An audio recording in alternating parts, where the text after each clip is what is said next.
পিয়াল আর পায়েলের বিয়ে দেওয়ায় ফুলকির উপর রেগে গেল রোহিত। হ্যাঁ বন্ধুরা, এমনটাই দেখা যাবে, তাই সম্পূর্ণ জানতে ভিডিওটিতে লাইক দিয়ে চ্যানেলটি সাবস্ক্রাইব করে দেখতে থাকুন। গল্পের শুরুতেই দেখা যাবে পায়েল পিয়ালকে অনেকগুলো শর্ত দেয়, যে শর্তগুলো মেনে পিয়াল পায়েলকে বিয়ে করতে রাজি হয়ে যায়। তারপরে ফুলকি বলতে থাকে, তাহলে তার কোনো ঝামেলাই রইলো না, এবার বিয়েটা হয়ে যাবে। তারপরেই দেখা যাবে ফুলকি বলতে থাকে, দাঁড়াও, এবার তোমাদের বিয়ে দেবো আমি। এই বলে ঠাকুরমশাইয়ের কাছে গিয়েই ফুলকি বলতে থাকে, ঠাকুরমশাই, এদের বৌদি আমি, এদের বিয়ে হবে, পায়েল আর পিয়াল। তখনই এই কথা শুনে ঠাকুরমশাই বলতে থাকে, ওরা একা একাই বিয়ে করবে নাকি? ওদের গার্জিয়ান বলতে বড় কেউ নেই? তখন ফুলকি বলে, আমি তোর বৌদি, বৌদি তো গার্জিয়ান হয় না? তখন ঠাকুরমশাই বলে, তা তো ঠিকই আছে। আচ্ছা ঠিক আছে, তাহলে তোমরা তো দেখছি শাড়ি ধুতি কিছুই পরনি। আচ্ছা, ঠাকুরের নামেই শাড়ি আর ধুতি আছে, সেগুলোই তোমাদের দিচ্ছি, এই নিয়ে আয় তো। তারপরে ওরা শাড়ি আর ধুতি আনতে যায় আর ফুলকিকে বলে, তুমি সিঁদুর আর মালা আনতে পারবে তো? তখন ফুলকি বলে, হ্যাঁ হ্যাঁ ঠাকুরমশাই, আমি পারবো, আমি এখনই নিয়ে আসছি। তারপরে ফুলের দোকান আর সিঁদুরের দোকান থেকে সিঁদুর আর ফুলের মালা নিয়ে ফুলকি সেখানে আসে আর এসে বলতে থাকে, ঠাকুরমশাই, নেন মালা আর সিঁদুর। তারপর ঠাকুরমশাই রেখেই ওদের হাতে সেই শাড়ি আর ধুতির ট্রেটা ধরিয়ে দেয় আর বলতে থাকে, তোমরা রেডি হয়ে এসো, ঠিক আছে? এদিকে আমরা বিয়ের যোগাযন্ত্র করছি।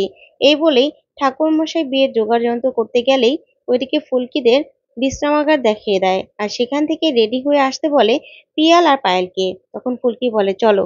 এই বলেই নিয়ে যেতে লাগলে পায়েল বলতে থাকে, দেখ পিয়াল, এখনো সময় আছে, তুই কিন্তু একটু ভেবে চিন্তে নে, কারণ বিয়ে করাটা কিন্তু অনেক বড় ব্যাপার, আর সবটা সামলানো যাবে তো?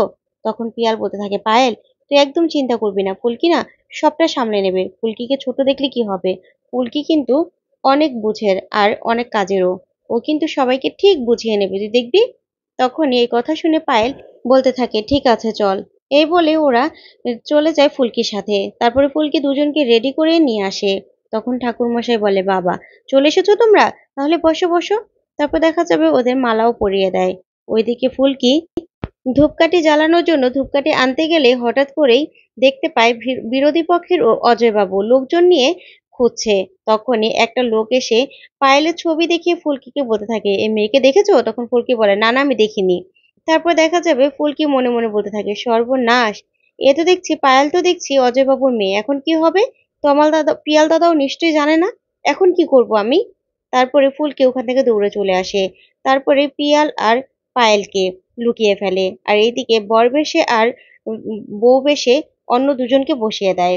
তারপর দেখা যাবে একজনের কাছে জিজ্ঞাসা করলেই উনি যখনই বলে দেয় যে পায়েলকে মন্দিরে দেখেছে বিয়ে করতে, তখনই সেখানে পায়েলের বাবা লোকজন নিয়ে সেখানে চলে আসে খুঁজতে।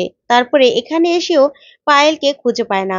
তখন ঠাকুরমশাইকে বলতে থাকে, ঠাকুরমশাই, আমি তো শুনেছি এই মেয়ে নাকি এখানে ছিল। তখন ঠাকুরমশাই বলে, ছিল তো, ওরা চলে গেছে এখান থেকে। তখন ঠাকুরমশাইয়ের সাথে ঝগড়া করতে থাকে পায়েলের বাবা। এদিকে ঝগড়া করে বলতে থাকে, না চল, এবার রাস্তাঘাট সবাই খুঁজতে হবে সব জায়গায়, আমাকে এরকম করে হেনস্থা করবে আমি কোনোদিনও ভাবিনি। এই বলে ওনারা ওখান থেকে চলে গেলে ফুলকি সবটা দেখতে পায়। তারপর পায়েল এসে বলতে থাকে, আমার বাবা এসেছিল, সর্বনাশ করেছে। তখন ফুলকি বলতে থাকে, পায়েল দিদি, তুমি তো বলনি যে তুমি বিরোধী পক্ষের অজয় বাবুর মেয়ে। তখন পিয়াল বলে, সত্যি পায়েল? তখন পায়েল বলে, হ্যাঁ, আমার না এই বিয়েটে বাদ দিয়ে চলে যাওয়া উচিত। তখনই পিয়াল পায়েলের হাতটা ধরে বলতে থাকে, না না পায়েল, তোকে আমি একা কোথাও যেতে দেবো না, আমি এখনই বিয়ে করব তোকে। এই বলেই বিয়ের ওখানে নিয়ে যায়। তখন ফুলকি বলতে থাকে, ঠাকুরমশাই, দেখলেনই তো কত ঝামেলা, ওদের বিয়ে দিয়ে দিন। তারপরেই দুজন মালা পরে সেই পোশাকেই বিয়ে করতে থাকে। তারপরে পায়েলকে সিঁদুরটা পরিয়ে দেয় পিয়াল। তখন ফুলকি বলতে থাকে, দাঁড়াও, আমি বাড়ি যাওয়ার ব্যবস্থা করছি। তারপরে ফুলকি ভোম্বলদাকে ফোন করেই গাড়ি নিয়ে আসতে বলে। ওইদিকে রাস্তা দিয়ে যাচ্ছিল, তখনই রাস্তার প্রতিটা গাড়ি চেক করতে থাকে পুলিশ, যে পায়েল আছে কিনা।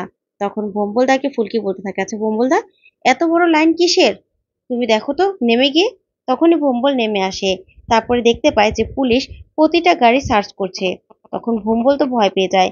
এদিকে পায়েলের বাবা বলতে থাকে, মেয়েটা আমাকে এতটা হেনস্থা করবে আমি কিছুতেই ভাবতে পারিনি। তাও তো রুদ্ররূপ বাবু আমাদের এতটা হেল্প করলো। আমি যে কি করব কিছু বুঝতে পারছি না, কোথাও তো ওদের পাচ্ছি না। আচ্ছা, অন্য কোনো রাস্তা আছে?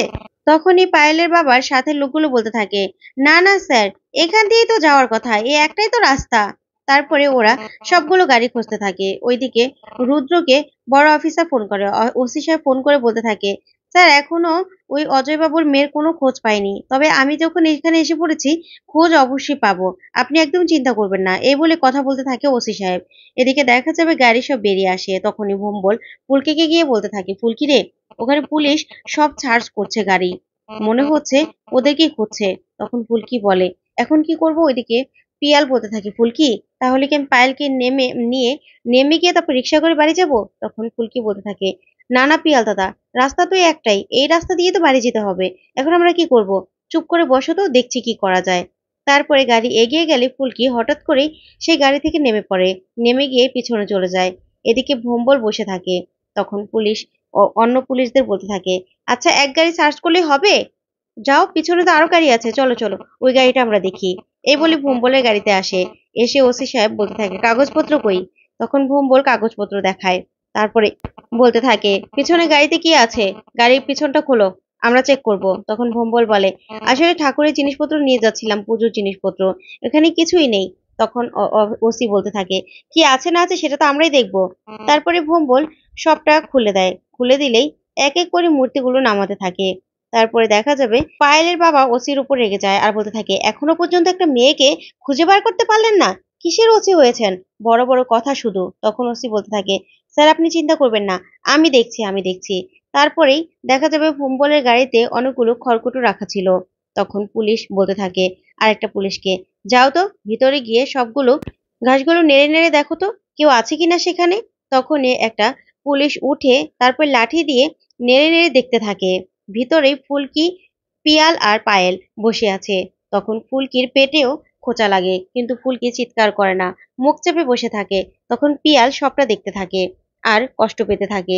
তারপর দেখা যাবে সেখান থেকে পার হয়ে ফুলকি পিয়াল আর পায়েলকে নিয়ে বাড়ি যায়। ওইদিকে ফুলকি বলতে থাকে, পিয়াল দাদা তুমি না একদম চিন্তা করো না, পায়েল দিদি ঠিক তোমাকে ভালোবেসে ফেলবে, তুমি দেখো।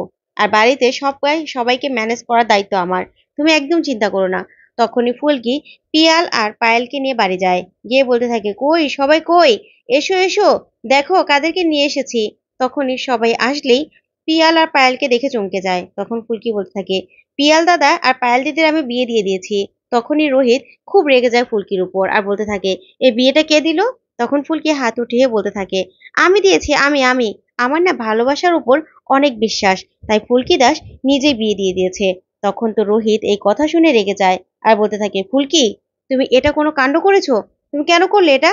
কেন করলে? তুমি তো আমাকে একবার জিজ্ঞাসাও করতে পারতে। তখন ফুলকি বলতে থাকে, কেন স্যার?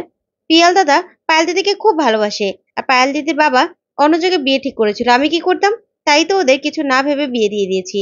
তখন রোহিত খুব রেগে যায় আর বলতে থাকে, তুমি খুব ভুল করেছো ফুলকি, আমি এটা মেনে নিতে পারছি না। তো বন্ধুরা, আজকের আপডেটটি কেমন লাগলো কমেন্ট করে জানাও।